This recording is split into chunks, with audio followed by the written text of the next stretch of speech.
আজ তো শনিবার, তোমরা ভাববে আবার শনিবারে আবার মাছ কেন? সত্যি এটা, শনিবারে তো আমি নিরামিষ খাই, তোমরা ভালো করেই জানো।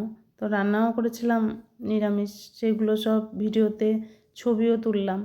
ছবিগুলো যে কেমন হয়ে গেল সেগুলো আমি আর ঠিকঠাক করতে পারলাম না। আমার ছেলে বাড়ি থাকলে ওই সব ঠিকঠাক করে দেয়, ও যেহেতু বাড়িতে নেই, ও গেছে একটু বেড়াতে, এই জন্য ছবিগুলো আর ঠিক করা হলো না।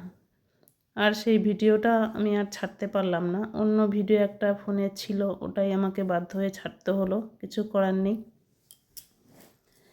তো রান্না করেছিলাম সেই দিন হচ্ছে খলসে মাছ। খলসে মাছগুলো একদম জ্যান্তই ছিল, তো সেই দিন সেটাই রান্না করে নিয়েছিলাম। তো রান্নাটা দেখা হয়ে গেছে, আর সেদিন সেটা দিয়েই আমি ভাত খেয়েছিলাম, অন্য কিছু আর খাইনি। তো আজকের ভিডিও এই পর্যন্তই। চলো খাওয়া দাওয়া করে নিই, চলো টাটা।